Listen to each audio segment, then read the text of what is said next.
Look, before you take your next signal, make sure you watch this video so that way you don't become like the 90% of plus traders that end up blowing their account because they didn't follow the right risk, they didn't follow the right rules, and also they didn't understand how to do this correctly. So what we're going to do in this video is going to show you exactly how to do this on your phone, but most importantly, how to follow the right risk, rules, and also lot sizes to use when it comes to trading a basic large account or also small account. So I'm going to walk you through this step by step, and let's get straight into it. Obviously, when it comes to copy and pasting, it really isn't that difficult. So I'm going to break this down based off of one of the free trade ideas that I gave out, okay, in the free group. First thing we're going to do is we're going to use it with GBPUSD. So I'm going to go over here into, our trading platform, and I'm going to go all the way to GBPUSD. Okay, we're going to talk about risk management in just a bit. Okay, I'm going to give you guys some guides and some rules that I did when I first got started here. That way, okay, you could stay in the game long term. But let's just give in this example, okay, we're going to give you, let's say if our risk is about 5%. Okay, I'm only going to risk potentially on this account, maybe $200 with a 20 to 40 pip stop. So 1.0. Now, what I'm going to do now is put a buy limit. So this was a buy limit I sent out. Now, some of you guys might be asking, what is a buy limit? What is a buy stop or sell stop? What's the difference? Okay, I believe that price is going to come to this zone and then move to the upside with specifically GBPUSD. Now, if price moves below this specific zone or this specific line and then moves back towards our area of a buy side, okay, below the price, that is a buy limit. Okay, now if it's a sell limit, let's say price is over here, it's the opposite, right? It moves past that price and then comes back, then it triggers the trade.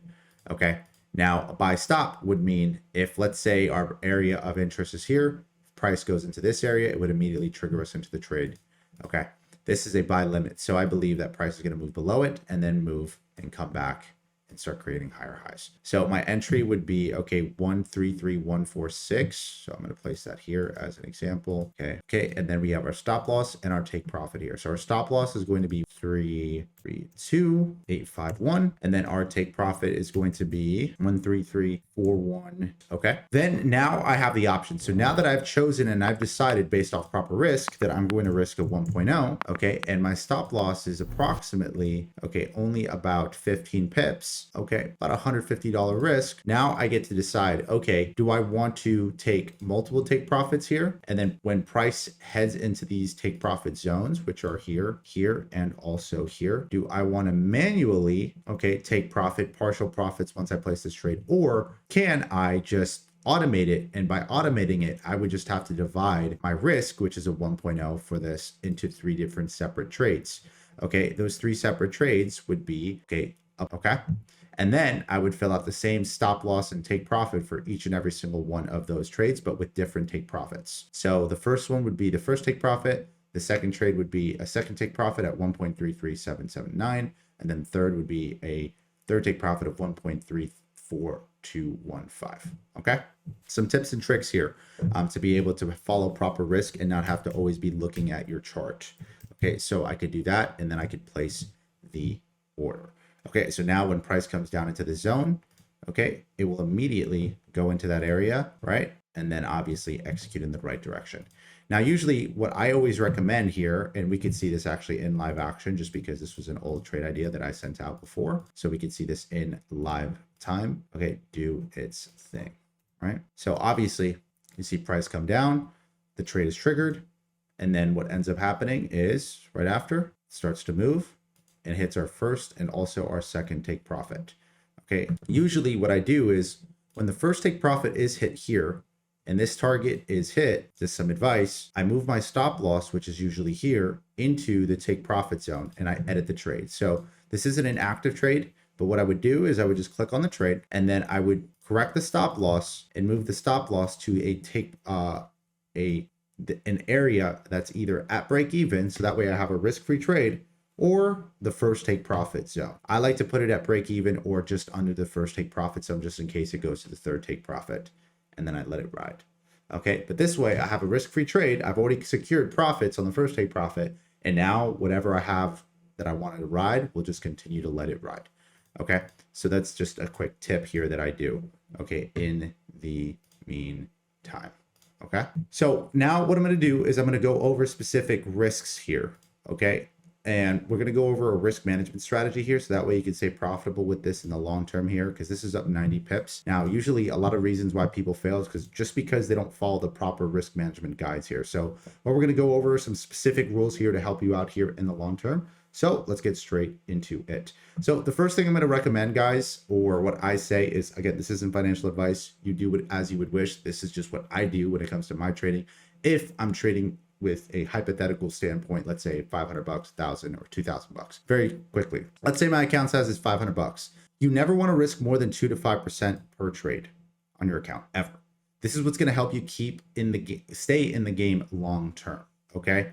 You can never have your stop loss exceed that 5% amount within a day, or you're going to want to go away, let it go. Okay. So all markets, whether it's Forex, crypto, indices or commodities, whatever this is, make sure you follow those rules. How risk works across all different markets. You have pros and cons to this for both Forex, for gold, for indices, and also for crypto. Forex pairs, they're very low in volatility. They have a lower pip value and they're easier to manage. And they're usually ideal for beginners. We're talking about our GBPUSDs, Euro USDs, and USDJPY. Very simple, a lot easier. Gold and commodities like silver, oil, gold, they're a lot more volatile. They have a larger pip value, and even a 0.01 can move, $1 to $3 very quickly because gold is measured by points. Okay. And the fees are usually higher. Now, when it comes to indices, whether it's NAS 100 and US 30, okay, these are just some examples, or SPX. These are extremely volatile. So they can move as 0.01 all the way over to 0.10 per point. So they move fast and they can blow accounts as well if you over leverage with these.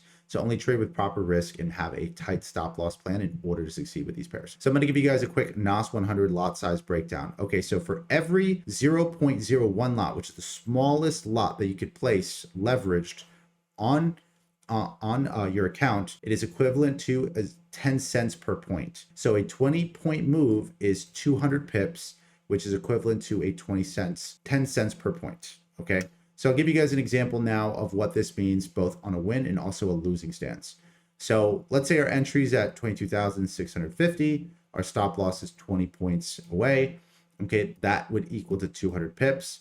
Okay, what does that mean? That we would lose if, let's say, the trade goes against us. Okay, on the smallest unit of measure, that would be minus $2. On a 10-cent lot, that would be minus $20, which on a $500 account is probably what you would use. Then on a 1.0 lot, that would mean $200. And then on a 10 standard lot, that would mean you would lose $2,000. You're starting to see the math now, right? Now, obviously, guys, if this is a little complicated, we do have a trading plan to be able to give to you guys here that you could use. And more importantly, also a calculator that you'll be able to use to also manage your risk. So that way you're not over leveraging too much, because again, that'll be the killer. And in this game, it's all about staying in the game long term. Now, when it comes to profit levels here, okay, I think this is key to also understand. So if your TP1 gets hit and it's a 20-point distance, that means you make $2 on the smallest unit of measure. On a 10 cent, 20, a 1.0, 200, a 10 standard, 2,000. And this goes all the way from, again, like 40 points, 60 points, and it'll range from $2 to 7, 20 to 70 on a 1.0, 200 to 700,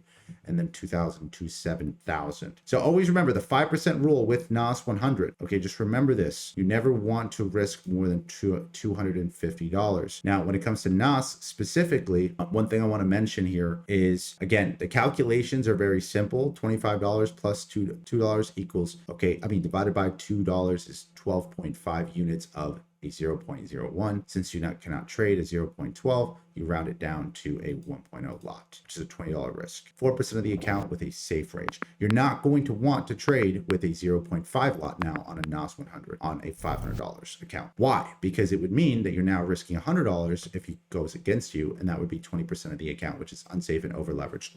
That would mean within 5 trades, you would lose your account. Now, again, this might be complicated, or you might think it's complicated. It's actually very simple. All you're going to do is adjust it with the calculator that I'm going to provide in the link below to be able to help you out. Okay, but I'm going off of 500 bucks. So the math, if you have $1,000 would just be double this. Okay, if you have anything under that, okay, like 250, it would be just divided by 2. Okay, anything that I'm going over. Now, gold obviously requires like smaller lot sizes is what I always say, okay, when it comes to using a calculator, because it has a larger pip value, it's very aggressive, it has higher commissions, and your stop losses can hit very quickly. Okay, the normal stop is usually around 50 to, I would say, 100 points. Remember this, okay? Even with trading at a 0.1, it's pretty risky. But again, if you decide to trade it, okay, use usually smaller lots on it. USD JPY is usually a safer alternative for most small accounts because it has a very high correlation to gold. So it's a bit safer just because of the pip value and obviously scaling and good for lot sizes. Scaling with lot sizes actually. So an example, 40 pip stop loss. This is what the numbers would look like. Okay, when it comes to what? USD JPY. A little bit better, okay, than gold, right?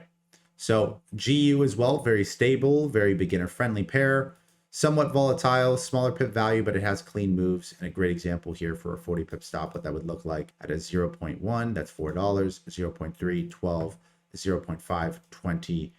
So it's actually perfect for $500 accounts here. If you want to look at another good one is USD CAD. USD CAD is also amazing as well, and so is Euro USD. So guys, this is usually a safety chart. It's for general references for, you know, USD CAD, GU, and some of the smaller pairs here, Euro USD, on some of the lot sizes and what you're going to want to be trading here. You can save this chart. Okay, it's not a recommendation. Again, this is your guys to do your own discretion and manage your own risk correctly. Okay, try to track this. What you track grows. Remember that always. Okay, well, you're not going to want to trade with super small accounts. Anything under than $500, you're going to kind of want to avoid some of the indices because they're going to be pretty volatile. Not the best for beginners, but hey, you can do what you guys would like, and you're not want to go all in with these. Okay, because it's again very volatile. Try to stick to some more conservative pairs, like let's say GU, USD, JPY is what I would do if I'm just getting started with this, just to keep risk under control. Remember, 5%. You never want to risk more than 2 to 5%. Okay, so I always say again, in summary, risk management is the key to keep you in the game. Our rule is super simple. You don't want to trade more than 2 to 5% of the account per trade or put that at risk. Okay, if you have $500, your maximum risk is $25. Okay, now the long-term game here is to have a very high risk reward. What does that mean? Finding high probability setups like I gave out here. See, this right here in this specific trade is a what? Is a 1 to 7, almost a 1 to 8,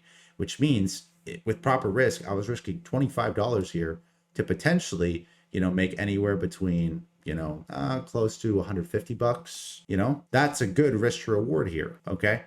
Sometimes I've had 1 to 10s before. So that would mean I'm risking potentially $25 to make $250. Again, you're going to want to find good high risk to reward trades here to stay in the game long term. So for now, again, 0.01 is a $2 risk, so you can adjust that accordingly. For the safe max is 0.1, which equals to $20 if you're trading with a 20 pip stop on average. Gold is volatile, keep it at 0.01 to 0.02s. If your account is under $500, trade GU, USD JPY is what most people usually do. Our goal here is to protect your capital, okay, and control your downside and have the upside work in your favor. As long as you do that, okay, you'll start to see some success with these smaller accounts and compounding them. Okay, the biggest thing is being able to compound it and then maybe taking, okay, when it comes to account flipping, which is going to be another video I'm going to create, that's going to be a little bit more high risk, and that's going to be risking, okay, with really good win ratio and a really good risk to reward, a little bit more than the 5% sometimes. Okay, but there's a specific strategy to that I'll make sure that you guys get access to in the next video. If you have any questions on this specific video or anything that it is that you feel like you need additionally, feel free to drop a comment below and I will respond to them, and I'll see you guys soon. Have a good one.